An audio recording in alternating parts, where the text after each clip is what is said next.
What's going on? Welcome to the Creative Factor podcast, where we dive deep into the creator culture, entrepreneurship, and the strategies to help you thrive as a business-minded content creator.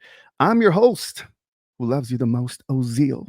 And today's guest is an advocate for living a balanced life with their 20-hour work week strategy, proving that success doesn't have to be at the expense of the hustle culture 24/7. Hashtag no sleep, hustle all the time. Well, we're not going to talk about that today, y'all.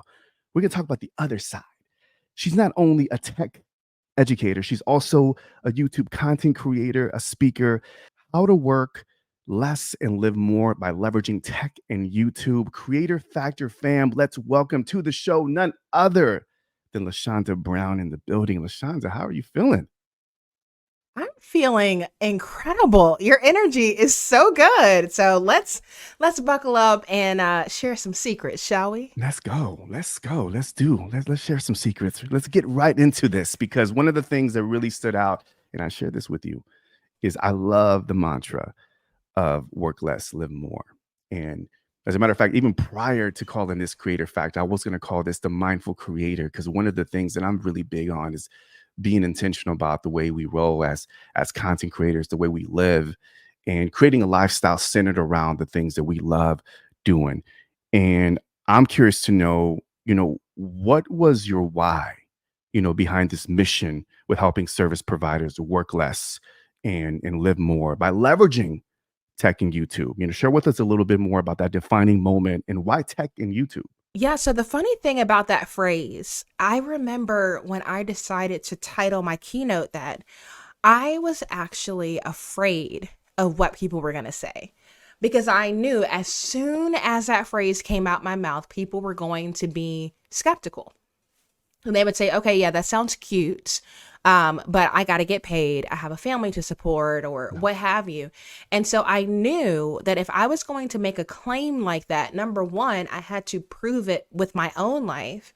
And number two, I had to be able to communicate to others how to do it, not just drop a claim, but follow it up with some type of step-by-step process.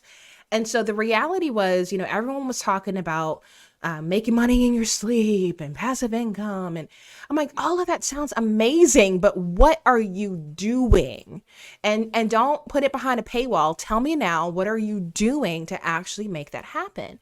And I just reverse engineered and I looked at my own life and I'm like, okay, the two things that seem to be that common factor is the use of technology and the leverage of YouTube. Like, that is how I'm actually pulling this off.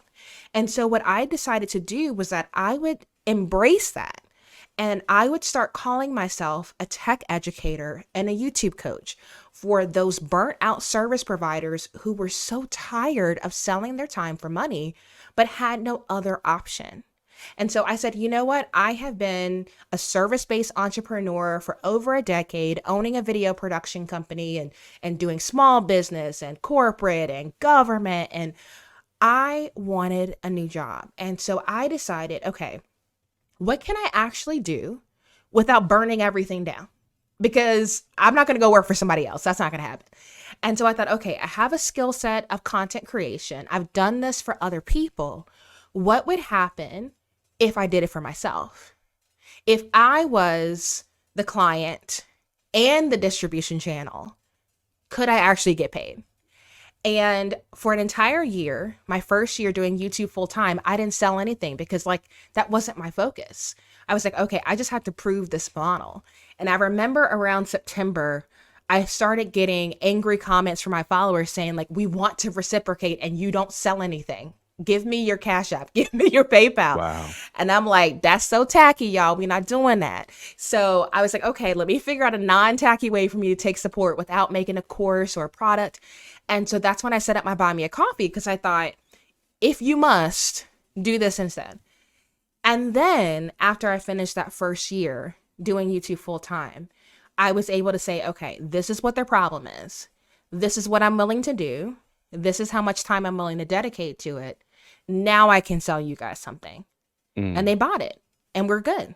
And so my model has never been about sales. It's always been about service first. And when you pour in with reckless generosity for that long, you don't have to spend money on ads and do all these tripwire sequences and all the things we've been told you have to do, because I already have a loyal community who already wants to support me. And so they're just like, girl, what you doing now? How much does it cost? If I need it, I got you. And I have actually even been on some live streams where the people in the comments have been like, oh, what y'all doing now? What's happening? What's that? Oh, yeah, I need that. Oh, Lashonda, send me the link, send me the link. And literally I'm watching in real time people watching my content and pulling out their credit cards. And it is the most humbling, beautiful exchange, because it proved to me that you don't have to have the smoke and mirrors to make a living. You can be genuine, you can be honest. And when you meet a need and people understand that you can solve their problems, they just pay for it. And it's really that simple. During that year span when you were immersed building your YouTube channel, a couple questions. Number one, what was your financial situation? Were you still having the day job during that time, or were you just all in on just creating YouTube? What I've did that look never like? worked a full-time job for somebody else. So, So so what were you doing during that time? Because you weren't monetized during that time, were you? I was monetized, but that was so nominal. I am the affiliate queen.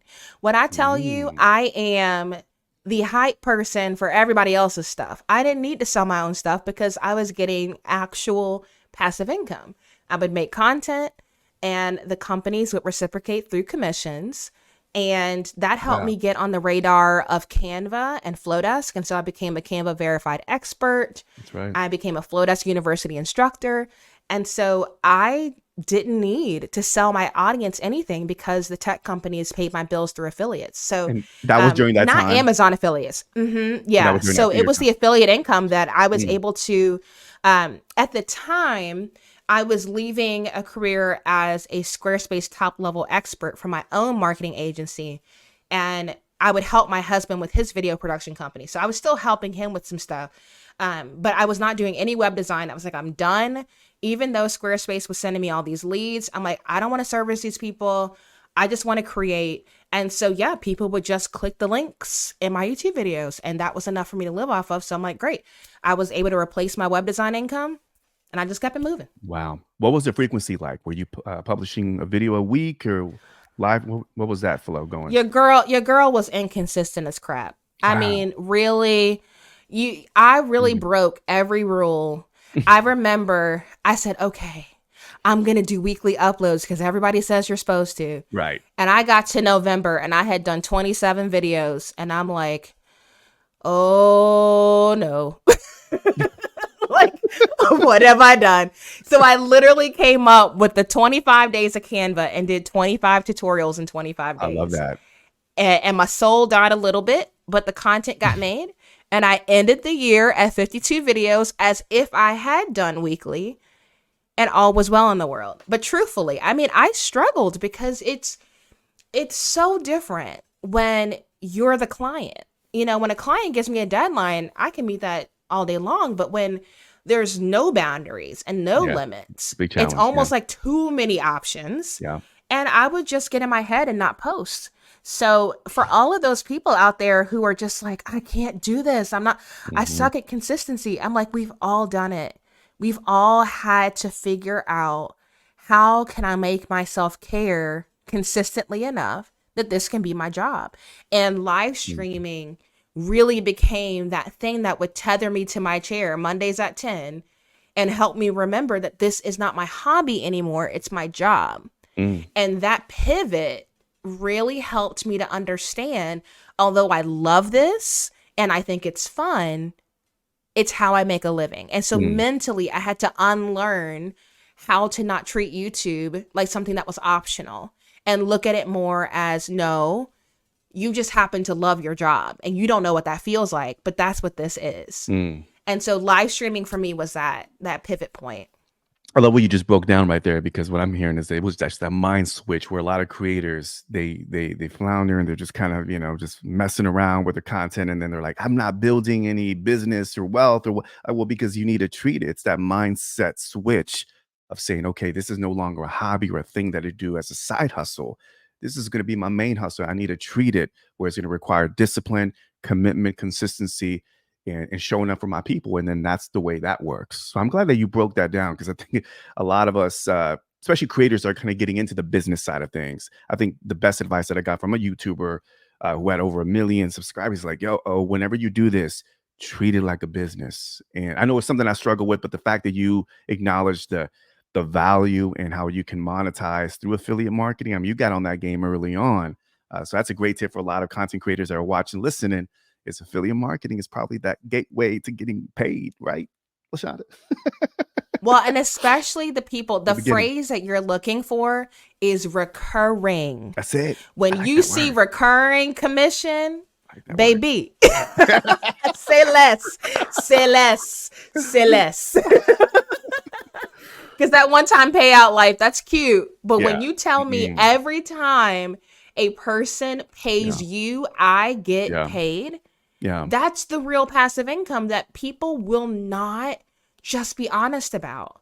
That is for me, that was the foundation. That gave me the freedom to create, knowing I'm good. I can literally see, because of how the cookies work and all of that, I can see 3 months from now what my payout's going to be for Canva and other companies like that. And I'm like, I can actually make bigger risks, and I can actually make buying decisions based on this data. I can leverage that data to book brand deals. And like, affiliate does not get enough love. People are too busy creating digital products because everybody says, oh, make an ebook, make a course, people will buy it. And we're tired. We don't want your PDF, baby. Like, we really don't. So just don't. Like, we don't want it. We don't want it. Not to mention, Lashonda, like, when on YouTube, this is the beautiful thing I love about YouTube that I'm discovering, and I'm late to the game because, again, I've been, audio podcasts only, but really appreciating and seeing that YouTube has long-term gain, like, meaning that those videos are like your little soldiers that when you're asleep, people are looking at Canvas. So that affiliate, sponsorship and those deals are constantly ongoing. So they're working for you even when you are asleep. So when people are looking it up, you have opportunity to make money. And I think that's a beautiful thing about these YouTube videos, is that with affiliate marketing, you always have an opportunity to make money because people are always searching for that stuff, And you have to be strategic. You can't just be posting about the most random things. And so I do think that it's like, I don't want to treat it like it's this magic pill either, because the amount of people that put an Amazon link in their description and just think everybody's going to buy, the newest Canon camera, they've got it wrong. That's not how this works. There are some channels that are gear recommendation channels that get the clicks, but I don't actually know the statistic, but if I had to guess, I would say at least 80% of the people putting affiliate links from Amazon in their description box are barely breaking $100 a month. Like, I think people look at it like it's this magical thing. And for me, it's the connection between what's in your tech stack and how can you truthfully talk about how you're leveraging these tools. That's a much stronger recommendation from, oh, you can just click on my link and buy this thing. It's not about, just consumerism and how can we buy more and more and more. When you talk about SaaS tools, what you're saying to people is, this tool saved me time, saved me money, or made me money. It's a much stronger pitch. And people go, wow, you saved me so much time. Didn't have to Google, didn't have to sign up for a free trial. No problem. I'll just click your link. And in some cases, the link saves them money simply by using an affiliate link. Flowdesk was brilliant for doing that. If you use a Flowdesk affiliate link, you get 50% off your first year. So it's not just the person referring you gets a kickback. The person utilizing the link gets a benefit. And so that system of reciprocity is just unmatched. And so when you're sitting back as a creator going, I can't survive off of AdSense revenue, you really need to take a hard look at affiliate marketing before you go creating digital products, because digital products means more customer service. Digital products have an expiration date where they're no longer effective. It's a rat race. But affiliate marketing is legitimate passive income where you don't have to make a thing. So to me, it makes a lot of sense. Y'all sleeping on it. Don't but just sleep that's on more for affiliate me. marketing. That's No, more for me. I'm Happily. Keep sleeping. Exactly. So there's a lot of creators out there, Lashonda, that when I talk to, this when we talk about hustle culture, they the ones that are listening and watching this and said, you know what, we're creative entrepreneurs. Like, we're supposed to work harder. We're supposed to be on grind time. We're supposed to work 60 hours a week. We have to do things that the average 9 to 5er won't do, especially for new content creators that are learning the ropes of building a business around their creative pursuits. Talk to us a little bit about that. Speak to that creator out there who's saying, I love this whole 20-hour work week. Sounds great, but what about me starting this thing for the first time? Do I need to get on my full-time grind in order to make money? What do you have to say about that? I would say, and I said this yesterday, and I really want to start hitting this point home more often. Doing more doesn't actually equal more. Mm, I think doing more equals mm, less fulfillment, less energy, less motivation. People who are burnt out don't produce effective pieces of content. We can see it in your face. We can see it in the rush job where the typos are in the description box and you didn't even have the time to market what you labored over creating. And so nobody watched it, no matter how brilliant you are. preach. I don't think you doing the most is helping you. I have really tried to get people to wrap their minds around the fact that I don't actually do less. I do less manually so I can live a more fulfilling life. That's what I'm doing. I'm looking at what needs to get done. Can I delegate that? Can I automate that? Or should I just eliminate it altogether because it's not a necessity? It's not an essential. Your schedules are full of things that are non-essential or not profit producing activities. And so you are running in circles, wasting your time, posting to the gram 3 times a day because somebody done told you to do that. And what you should have done was sit down somewhere, hydrate yourself, and think Yeah. with a clear mind. You know what I mean? And so it's like, perhaps you can leverage a VA to write those descriptions and to blog your Mm, videos and all the things. Perhaps an AI tool can make those shorts clips and right. you don't have to be tethered to Premiere. I mean, like there really needs to be more thoughtful intention behind content creation. Because if you're thoughtful, if you understand that if I just slow down so I can speed up, Mm, I'm going to get so much further than just hustling. Like, just think about the concept of mm. that word hustling. Like, has anyone ever accomplished something of value by rushing to get there? It's always been methodical. I don't care what profession you're in. A doctor doesn't go from undergrad to the operating room. Fast. It Yeah, takes yeah, time. yeah, yeah, It right, takes right, time. You right, know what I mean? So just right. slow down Facts. and be more thoughtful. And I think too, one of the reasons why content creators don't get as far as they could is they're so afraid to like loosen their grip on their content. You don't have to do every aspect for it to be genuine to you. You don't have to be the one editing all your content. You don't have to be the one making your thumbnails. Like, you could outsource that and it would still be your content. And so if you allow other people to thrive in what they're good at by loosening that grip, you could probably double your output.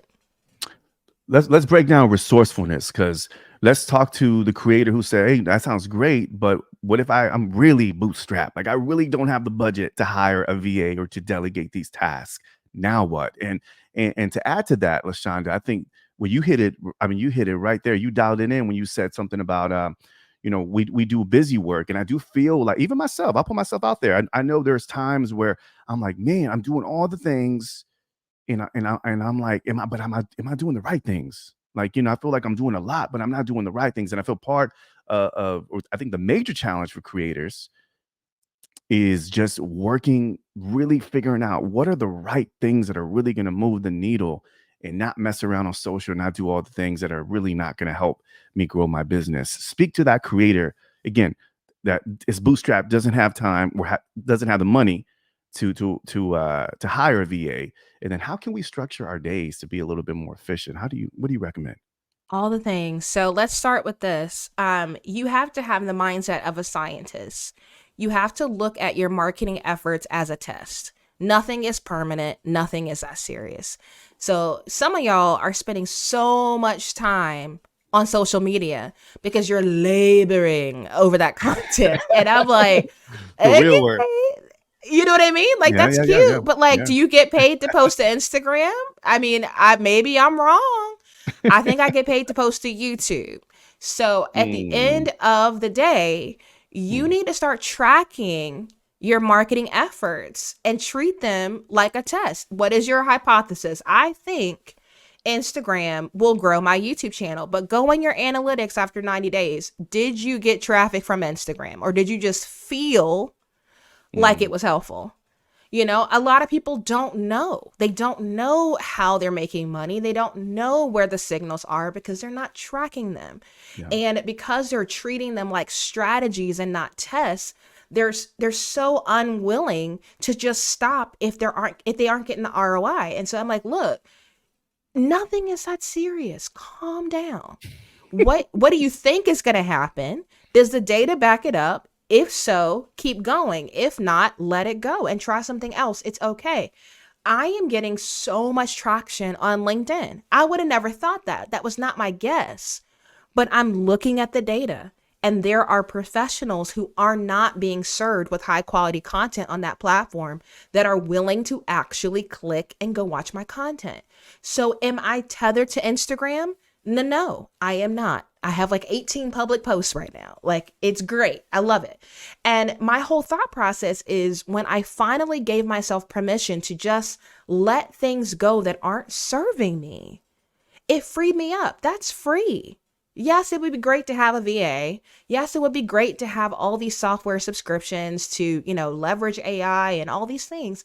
But ultimately, too much time is being wasted on things that aren't actually helping you. And so just getting rid of this idea that you're obligated to do what the gurus say you should do. They're being paid to feed you those strategies. They already are getting their money. You have to look at, is the money coming from my email? Is the money coming from a tweet? Is the money coming from word of mouth or referrals? Like, how are people actually finding you and engaging with your brand? And once you know that with certainty, you can double down on what's working, and that is free. So this mindset that I can't think like a big boy business because I have a small biz budget is backwards. You Mm. have everything you need to be effective with how you show up online. You just have to be willing to go against the tide and do things that may not be popular opinion to take care of yourself at home. And when you give yourself that ability, when you give yourself that freedom, everything benefits from that. You'll show up joyfully on camera because you're like, baby, I got it now. I have my system. I have the engine. Now all I have to do is hit the gas. That changes everything. But this shotgun approach of I don't know what will work, so I'll just do the most and hope something hits. That's how people burn out. That's how the YouTube channels go stagnant. That's how the podcasts go to hiatus for 6 months and you don't Yeah. even know if they're coming back. Yeah. That's why. So just slow down. Book yourself a little Airbnb. You don't even have to go far. Go down the street. Just go to somebody else's house, see some different walls, and just be still and think about, what do you want to do? Who do you want to help? And how do you want to show up? And then go. That's all you need to do. Slow down so you can speed up. That landed with me. I still remember that bar. That's a bar. I like that. Slow down so you can speed up. So let's look under the hood a bit, though, Lashonda. So how do you determine, for somebody who's like, all right, that sounds cool. Again, once I'm all about the 20-hour work week, and we see you're educating, you're on YouTube, you've built some really good, great partnerships with other brands. Talk to us a little bit about how do you go about determining, and how are you currently structuring your business around the lifestyle? So I have done a couple different types of videos on my channel where I'm just overly open about what I'm doing. Yeah. My poor mother, like sometimes she's like, honey, did you really post that on the internets? And all I do is archive it. I don't even like respond. I'm just like, okay, I done told too much. Okay. I'm trying to post receipts and mama saying you're telling too much. So, I try to be open, but with a filter that looks a lot like me. But at the end of the day, the Pomodoro technique is probably my number one secret sauce because, I heard the statistic and I wish I could attribute it, but it wasn't me, that talks about the fact that people who work a 9 to 5 actually spend half of their day being distracted and half of their day actually doing their work. Yeah. So a 40-hour employee is actually only working 20 hours. Mm-hmm. And so I thought, okay, cool. If I can eliminate the 20 hours of distraction, then I can just work part-time. Like all I need to do is focus on eliminating distraction. Because at the end of the day, call a spade a spade. Like you say you're working a 40-hour work week, but you're not actually. You're responding to emails, you're getting interrupted, you're traveling to get your lunch and all the different things. And so what I do is I work from 10 to 3 Monday through Thursday, and I'm in deep focus work. I am not distracted. And some days it is super draining, but at the end of the day, I know Friday's coming and y'all gonna be at work and I'm gonna be at TJ Maxx and I'm gonna feel like I'm winning. You know what I mean? I don't have to leave the country. All I have to do is go to TJ Maxx at 10 when they open and all y'all are at your desk and I feel like a queen, And so it's okay. It's okay for me to be, locked in. And so I put up my little Pomodoro timer videos, got my lo-fi jams, and I do what I need to do to eliminate distractions. I actually put my phone, I have a little IKEA drawer under my screen. Mm-hmm. I put my phone in the drawer and just push it closed because the reality is if you see the phone, you will subconsciously grab it and check it. And so you just have to get it out of your sight. It's not about silencing it. You have to remove it from your literal sight or you will grab it because that's just the habit. And so I have these little tricks of the trade that are really just geared toward I need to eliminate distraction. And at 3:00, if I need to reward myself, I go get a little smoothie, get a little Bojangles, do what I gotta do, and I'm done. 3:00 on a Thursday, I'm done. And so for me, it's like, if people understood the reward that was waiting them for being disciplined, I think more people would do it. Yeah. But they see discipline as this thing that's like, oh my gosh, it's like going to the gym. It's like, I can't go to the gym. I can't work out. I can't lift the weights and do the workout. And it's like, but if you could work 4 days and have 3 days off if you had a long weekend every single week, wouldn't you show up joyful on Monday morning? Mm-hmm. Knowing that you only had 3 more days to work? I mean, to me, it shifted everything. And so I share my mindful morning routine, literally step by step, giving people links, recommendations. I put up a Pomodoro timer video once a quarter because I watch them and I get tired of the music. So I just share it with y'all. Yeah. I do what I can. But ultimately, you have to be honest with yourself and say, how distracted am I? Is your thinking fractured because you have too many things clamoring for your eyeballs and your brain actually lacks the capacity to think about more than one thing at once? So it's just like, okay, this is actually a distraction game. This is not about a productivity game at all. And at this point, the things that I can pull off in a day, like y'all would think I had like a team of 20 because I'm not distracted. And so that's the reality of the situation. And I do my best to try to help people get there, but that's all I'm doing. It's really not that deep. It's not that serious, but it's really effective. I love what you just said about just asking that question. Again, I challenge all of our creators watching, listening, is just, what's distracting you? Like really just sit down, journal that. Be like, all right, throughout the whole day, throughout my 8-hour day, if you think you work 8 hours, but what is truly distracting you? You'd be amazed of all the things that are pulling your energy. And it's an energy game because once you're getting into the emails and you're answering phone calls and you're having 2-hour lunches or whatever. I mean, it's cool too. But once you do all that, I mean, these are things that are just distracting you constantly. And next thing you know, you look at it, you're like, man, when I get done, what did I do today? So I love that question though. I think that's a challenge. What is distracting you and eliminating that? And again, it is a distraction problem, not a productivity issue. I love that. All All right, so you got me, and again, we'll make sure, y'all, that we link it up in the show notes and the description so you guys can check out the videos. But give me the real right now, like 10 to 3. I like that. I like that morning routine, Lashonda, because your boy over here is getting up at 5 o'clock in the morning, going to the gym. And again, it works for me, but I feel like sometimes I'm rushed in the morning. Like I feel like I need to get on. I start my day, by the way, at 8 o'clock in the morning. And sometimes my things, walking the dog, time overlaps sometimes. And I feel like, oh man, I'm one of those is like, I got to start top of the hour, 8 o'clock. And I'm over here scrambling where I sometimes skip out on that personal time because I'm trying to get on grind time. But I think I'm gonna have to adopt your 10 to 3. So talk to us a little bit about the morning routine. Like, what time do you wake up? When do you get into what are you doing from that time? I like the 10 o'clock start. What you doing, girl? What you doing?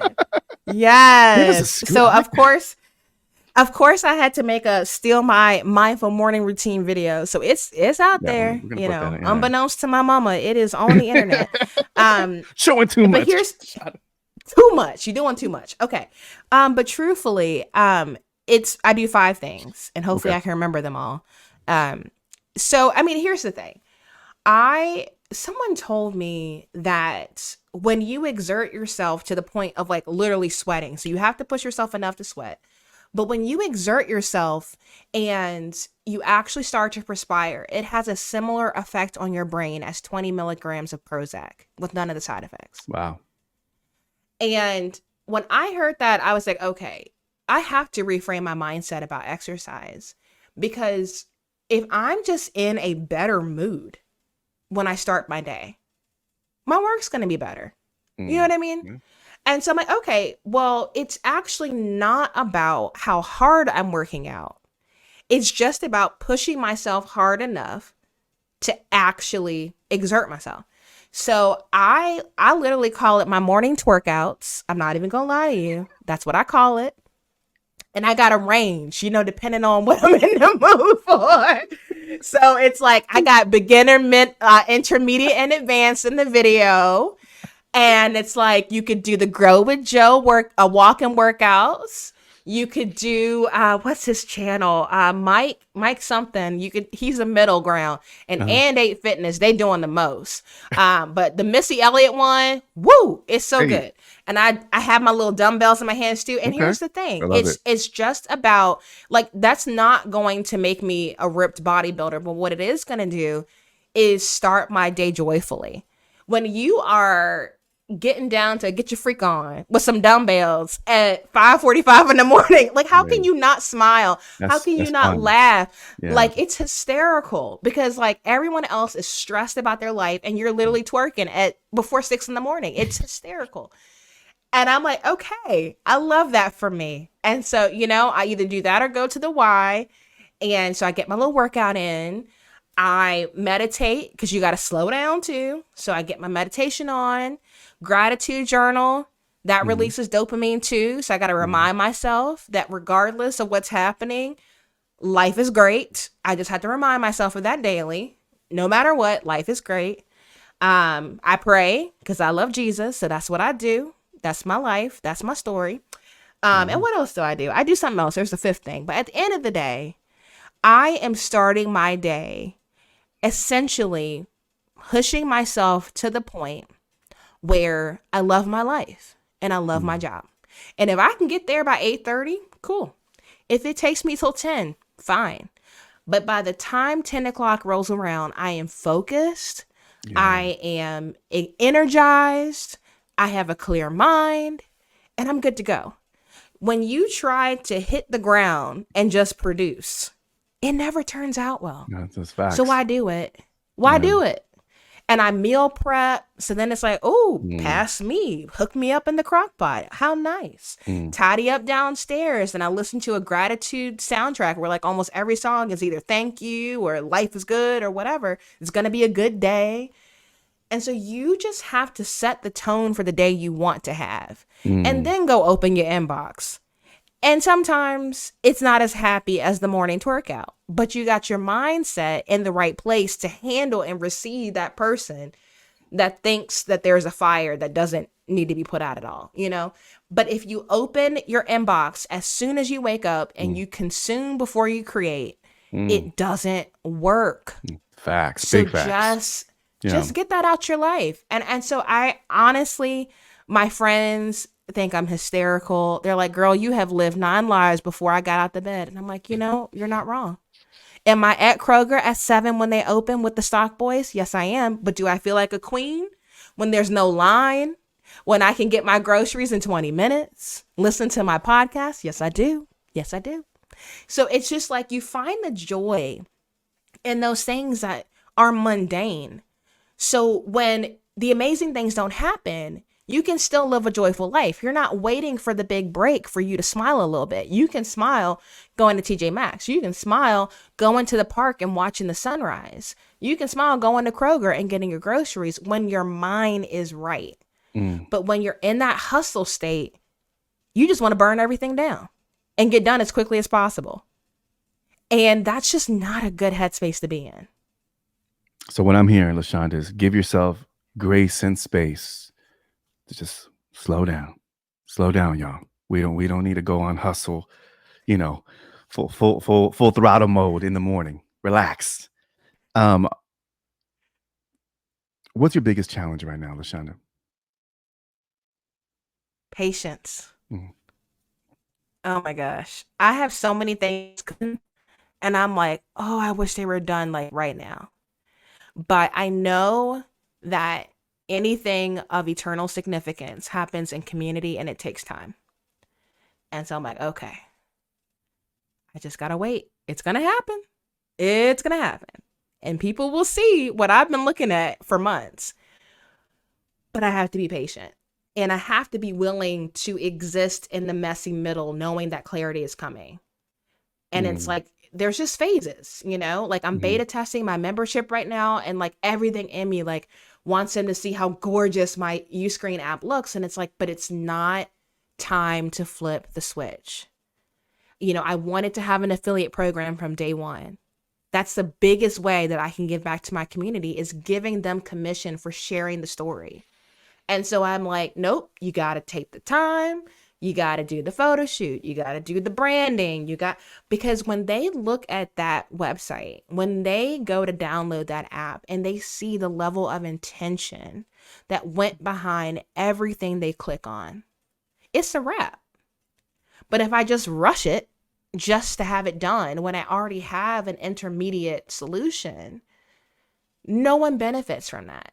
And so I can be really impatient when I like can see my big ideas just waiting for an audience. But I just need to calm down and be like, in time, you Mhm. know, that's how, you know. And my whole thing is like, do I agree with everything Beyonce does? No. But between her and Taylor Swift, they will be cooking on something for months in the dark. Yeah. And then when they're ready, they give it the spotlight. Man. And there's something beautiful about not feeling like you need to broadcast every step of the process. Mm. You can build in public, but you also can be restrained. You don't need to tell everything, Yeah. but enough that people feel like they're a part of the process. Right. And that dynamic, that dance, if you can play your cards right, it's so much more effective than any type of multi-tier launch rollout. Like that whole launch concept, I'm like, yeah. Oh, I'm tired just thinking about it. Y'all making me so tired. Like, Yeah. Yeah. why? The amount of effort, time, and money spent trying to ramp things up when you could have Yeah. just been telling people along the way. I'm like, can we kill that next? Like, can we just death to launches? Maybe that'll be the name of my That's course. a like You're that's a like, that's a y'all good can, that's a good book too. That's a good book. You can you can yeah, do a lot of just that. Yeah. stop. Oh my God. Just Well, you know, stop, y'all. one of the things I love about you, Lashonda, and I just been, you know, even before we recorded and even now just listening to you, is that you have this sense of self-awareness, but you know, you also understand like you really live, you know, what you preach and what you share with your audience in regards to just being intentional and just being happy, you know, just like the happiness factor, you know, just really having fun, not getting too caught up in, as creators, getting caught up in all the tactics and strategies, and listen to what he's saying and what she's saying. And we can easily get wrapped up in this hamster wheel and thinking that, we need to do all these things and follow a certain framework all the time. And you got to do this. And just like you said, ramping up the strategy and all these things. It's so easy to get, because on surface, it sounds good. It looks good. And you see all the success stories.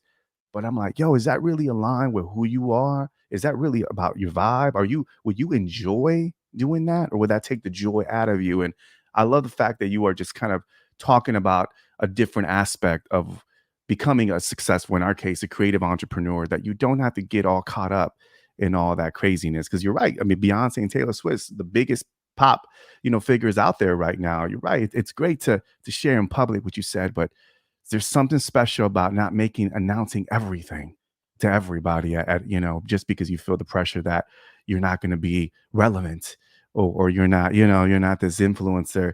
It's okay to kind of be in the dark and work and build and really invest in quality over quantity. I think there's a nice balance between that. So anyway, that's what I'm gathering from you, Lashonda. Yeah. When you announce everything, you've said nothing. So stop doing it. Yeah. Yeah. You know what I'm saying? It's too much noise. It's literally static at that point. If you have literally every day is an announcement, you've literally said nothing. Nothing stands out. And so you're competing with yourself. I saw somebody post the other day. They were like, when I only post one story, it gets 3 times the traffic as when I post 3 to 5. And it's like, so why are you posting 3 to 5 then? Why are you doing it?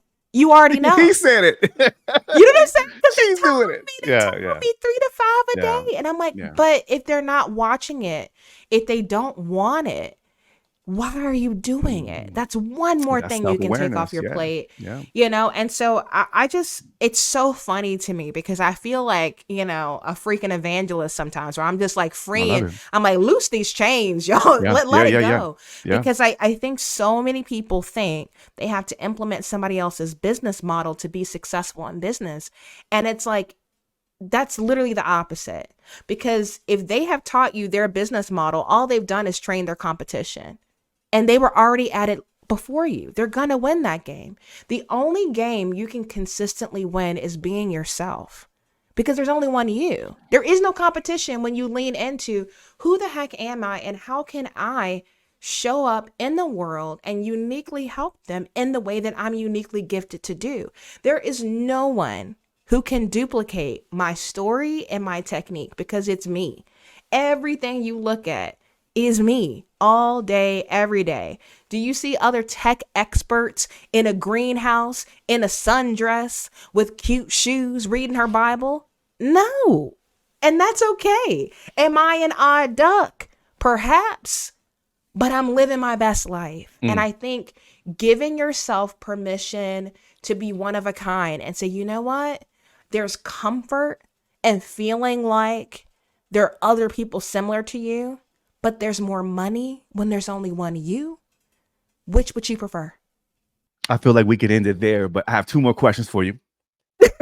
I got 2 more questions for you. Oh my gosh. I hope somebody is being blessed by this. Can somebody pass the plate? Yes. Y'all can go to buy me a coffee. How about that? Y'all can go to buy me a coffee and bless me. Exactly. With some caffeination. I hope somebody is smiling, saying, oh, thank goodness. Somebody finally gave me permission to stop, because this feels you good. don't need to do everything people tell you to do. Yeah. You don't. So just stop. I appreciate that. Woof. All right. So 2 questions. Number 1, obviously you're heavy into tech and all, software and then the latest tools for content creators. Talk to us a little bit about what's exciting you these days. Like what are some of the emerging tools and platforms that you think that, has been a game changer for content creators and moving forward in 2024? What's hot right now? Give it to us. I'm going to tell you about an app that I guarantee you 99% of people are not even talking about. And the name of that app is Groove. Have you heard of Groove? I haven't. So I was a beta tester. Okay. And what Groove does is it essentially leverages the power of body doubling, which is, when I try to explain it to people, it's basically this. When you go to a coffee shop, even if you don't talk to people, So many people find themselves more productive in a coffee shop than they do at their home. And you would think there's more distractions, there's more Definitely. busyness. Why Yeah. is it that I can knock things out there that I can't do at home? And it's because of the concept of body doubling. When other people are doing things, it makes it easier for you to focus on what you're doing. And it's a technique that parents utilize when they have ADHD children. And so what the app does is you decide for yourself what it is that you want to work on, and you get 50 minutes to work on it. And you go into the app and you hit start a groove, and it sends out a notification to the entire global groove community that somebody's trying to get something done. And up to 3 people hop into that groove, and their video cameras turn on, and you get to talk to real people who are trying to get real things done. Everybody gets a minute to say what they're trying to do.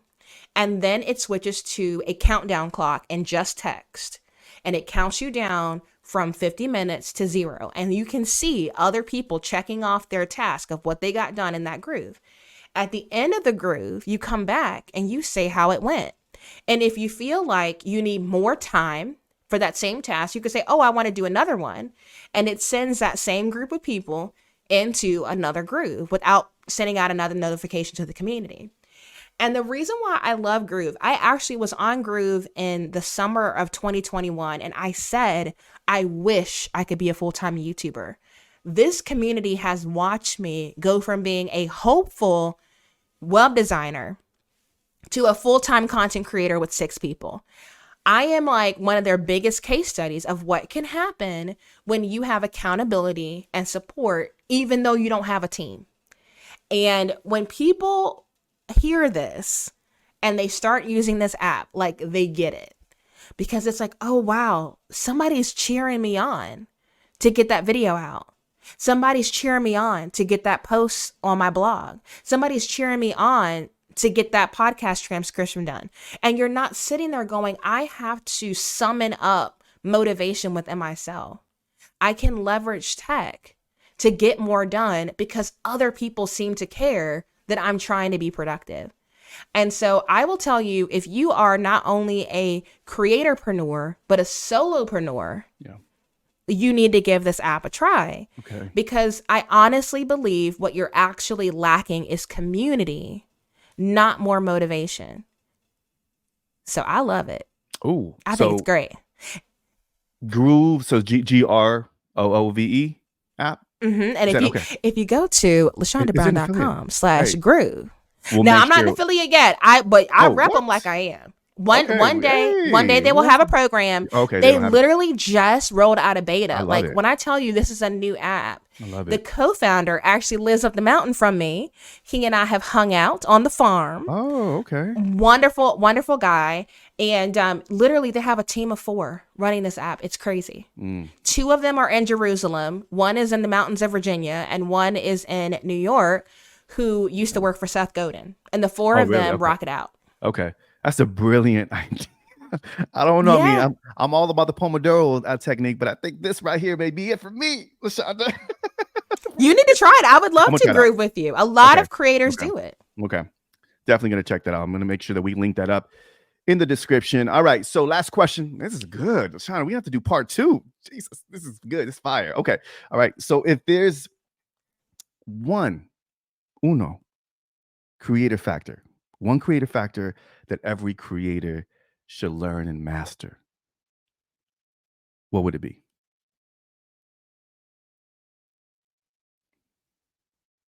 Mastering the art of being memorable. I think too many of you create all this content that I forget immediately.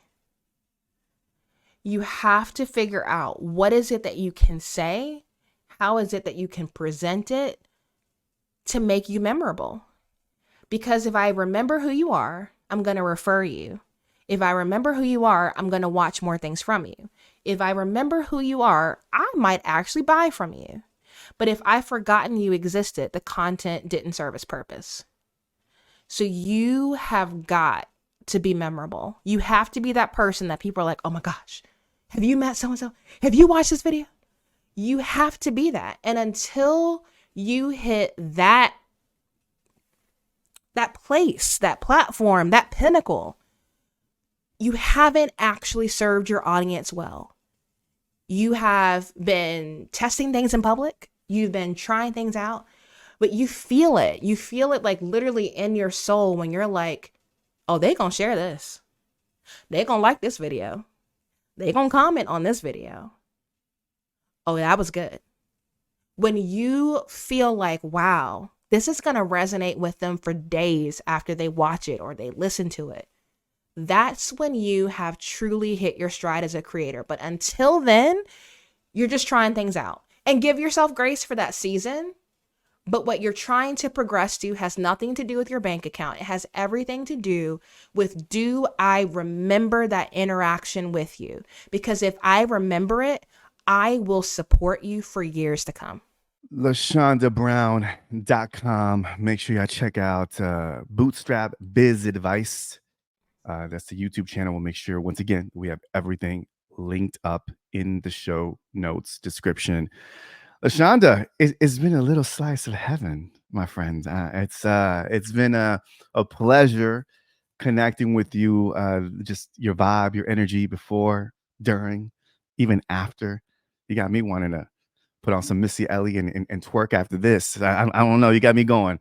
This was really, really, really dope. And once again, I want to give a big shout out to Rob, our boy Belasabas, for connecting us.